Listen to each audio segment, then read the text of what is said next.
और इसी बीमारी की हालत में मदीना से वापसी के दौरान रास्ते में ही हजरत आमिना का भी इंतकाल हो गया। इस तरह सिर्फ 6 साल की उम्र में ही पैगंबर हजरत मोहम्मद सल्लल्लाहु अलैहि वसल्लम यतीम हो गए। मगर इसी दौरान जब यहूदियों ने पैगंबर पर हमला करने की कोशिश की तो पैगंबर मोहम्मद के चाचा हजरत अब्बू तालिब ने उन्हें रोक दिया। इसके बाद हजरत अब्बू तालिब पैगंबर हजरत मोहम्मद सल्लल्लाहु अलैहि वसल्लम को लेकर मक्का लौट आए और उन्हें उनके दादा हजरत अब्दुल मुत्तलिब के सुपुर्द कर दिया। पैगंबर मोहम्मद और हजरत अब्दुल मुत्तलिब हमेशा साथ रहते थे, यहाँ तक कि खाना काबा की देखभाल और हज के लिए आने वाले जायरीन की सेवा में पैगंबर अपने दादा की मदद किया करते थे। लेकिन एक दिन जब हजरत अब्दुल मुत्तलिब तवाफ काबा कर रहे थे तो वो अचानक बीमार हो गए। इसी मौके का फायदा उठाते हुए हजरत मोहम्मद सल्लल्लाहु अलैहि वसल्लम के घमंडी चाचा अबू लहब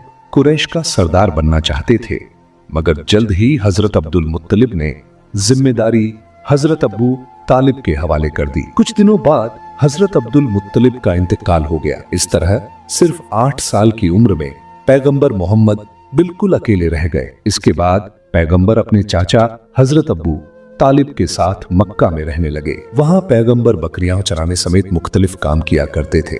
मगर एक दिन हजरत मोहम्मद सल्लल्लाहु अलैहि वसल्लम ने देखा कि उनके घमंडी चाचा अब्बू लहब सुबह नाम की एक बांदी को किसी दूसरे के हाथ बेच रहे थे। सुबह का शौहर अब्बू लहब से बार बार इल्तिजा करता रहा कि उसे न बेचे क्योंकि वो बीमार थी, लेकिन अब्बू लहब ने जवाब दिया, अगर तुम मेरे पैसे वापस कर दो तो मैं इसे नहीं बेचूंगा।